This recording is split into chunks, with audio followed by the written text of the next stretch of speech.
নমস্কার বন্ধুরা, কর্মতীর্থ ইউটিউব চ্যানেলের পক্ষ থেকে একটি নতুন চাকরির ভিডিওতে তোমাদের সকলকে স্বাগত জানাই।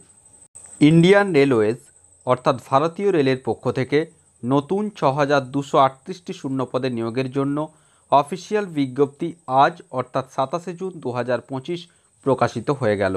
তো আজকের এই ভিডিওটি অত্যন্ত গুরুত্বপূর্ণ হতে চলেছে। আজকের এই ভিডিওতে আমরা স্টেপ বাই স্টেপ আলোচনা করে দেব কোন কোন পোস্টে নিয়োগ প্রক্রিয়াটি হতে চলেছে, এখানে আবেদন করতে হলে শিক্ষাগত যোগ্যতা কী লাগবে, বয়সসীমা কী রয়েছে, আবেদন পদ্ধতি, সিলেকশন প্রসিডিওর অর্থাৎ সম্পূর্ণ বিষয় নিয়ে সবিস্তারে আলোচনা করে দেব। চ্যানেলটিতে নতুন দর্শক হয়ে থাকলে অবশ্যই চ্যানেলটিকে সাবস্ক্রাইব করে পাশে থাকা বেল বাটনটিকে প্রেস করে দাও, যাতে নিত্য নতুন চাকরি সংক্রান্ত আপডেটসগুলো সবার আগে তোমাদের কাছে পৌঁছে যায়। অফিসিয়াল বিজ্ঞপ্তি ওপেন করলাম, যেটি government of India, ministry of railways, railway recruitment বোর্ডসের পক্ষ থেকে পাবলিশ করা হয়েছে। ইম্পর্টেন্ট ডেটসে কি বলা হচ্ছে, এর যে আবেদন প্রক্রিয়া আগামীকাল অর্থাৎ ২৮শে জুন ২০২৫ থেকে শুরু হতে চলেছে। আবেদন করা যাবে আগামী ২৮শে জুলাই ২০২৫ রাত্রি ১১টা ৫৯ পর্যন্ত অনলাইনের মাধ্যমে এখানে আবেদন করতে পারবে। কি বলা হচ্ছে দেখো, কোন পোস্টে নিয়োগটি করা হবে, recruitment of technicians indicative notice, অর্থাৎ যেটি বলা হচ্ছে টেকনিশিয়ান পোস্টের এটি হলো সংক্ষিপ্ত বিজ্ঞপ্তি। এর বিস্তারিত বিজ্ঞপ্তি আগামীকাল প্রকাশিত হতে চলেছে। তো দেখো এখানে কি রয়েছে, প্রথমে যে পোস্টটা রয়েছে technician grade 1 signal level, pay level রয়েছে সপ্তম বেতন কমিশন অনুযায়ী লেভেল 5-এর বেতন এখানে দেওয়া হবে, যেখানে ইনিশিয়াল বেসিক পে রয়েছে ২৯,২০০ টাকা। মেডিকেল স্ট্যান্ডার্ড চার্জ হচ্ছে B1 গ্রেড এবং এজ লিমিট কি রয়েছে 1 জুলাই ২০২৫ অনুযায়ী ন্যূনতম 18 বছর বয়স হতে হবে, ম্যাক্সিমাম 33 বছর বয়স পর্যন্ত আবেদন করতে পারবে। অবশ্যই রিজার্ভ ক্যাটাগরির প্রার্থীরা গভর্নমেন্টের নর্মস অনুযায়ী বয়সের ছাড় এখানে পেয়ে যাচ্ছ। টোটাল ভ্যাকান্সি রয়েছে সমস্ত রেলওয়ে রিক্রুটমেন্ট বোর্ডস মিলিয়ে ১৮৩টি ভ্যাকান্সি রয়েছে টেকনিশিয়ান গ্রেড 1 সিগন্যাল পোস্টের ক্ষেত্রে। ২ নম্বর রয়েছে টেকনিশিয়ান গ্রেড 3, এখানে দেখো যেটা রয়েছে লেভেল 2 এর বেতন দেওয়া হবে, ইনিশিয়াল বেসিক পে ১৯,৯০০ টাকা এবং যে মেডিকেল স্ট্যান্ডার্ড যেটা রয়েছে অ্যানেক্সার এ ডিটেল CN যখন প্রকাশিত হবে সেন্ট্রালাইজড যে নোটিফিকেশান সেখানে বিস্তারিত ওখানে পাওয়া যাবে।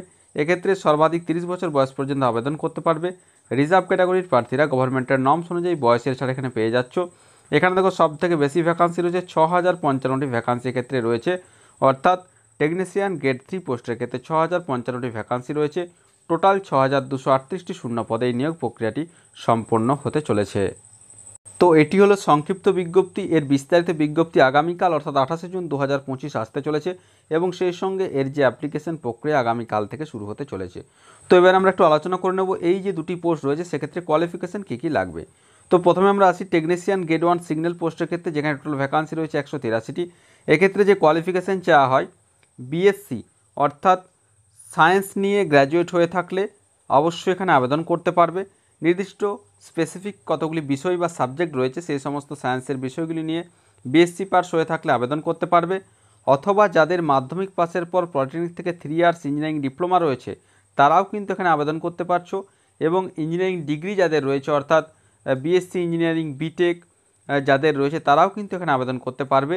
ন্যূনতম মাধ্যমিক পাসের পর ডিপ্লোমা থাকলে টেকনিশিয়ান গ্রেড 1 সিগন্যাল পোস্টের জন্য আবেদন করতে পারছো, এবং BSc পাস হয়ে থাকলে টেকনিশিয়ান গ্রেড 1 সিগন্যাল পোস্টের জন্য আবেদন করতে পারছো। নেক্সট হচ্ছে টেকনিশিয়ান গ্রেড 3, যেখানে টোটাল ভ্যাকান্সি রয়েছে ৬,০৫৫টি। এক্ষেত্রে কি কোয়ালিফিকেশান রয়েছে ক্লাস 10th অর্থাৎ মাধ্যমিক সাথে নির্দিষ্ট ট্রেডে ITI কোর্স যদি থাকে তাহলে অবশ্যই টেকনিশিয়ান গ্রেড 3 পোস্টের জন্য আবেদন করতে পারবে, অর্থাৎ টেকনিশিয়ান গ্রেড 3 পোস্টের ক্ষেত্রে ন্যূনতম মাধ্যমিক সাথে ITI এবং টেকনিশিয়ান গ্রেড 1 সিগন্যালের ক্ষেত্রে মাধ্যমিক সাথে পলিটেকনিক থেকে ডিপ্লোমা, অথবা যাদের সায়েন্স নিয়ে গ্র্যাজুয়েট রয়েছেও তারাও কিন্তু অবশ্যই এখানে আবেদন করতে পারবে। তো এই ছিল এই মুহূর্তের আপডেট। আশা করি সমস্ত বিষয়টা বোঝা গেছে। তারপরেও যদি কোনো প্রশ্ন থাকে অবশ্যই আমাকে কমেন্ট করে কমেন্ট বক্সে জানিও, আমি যথাসাধ্য উত্তর দেওয়ার চেষ্টা করব। আর ভিডিওটি ভালো লাগলে অবশ্যই একটি লাইক ও শেয়ার করতে ভুলো না। ধন্যবাদ।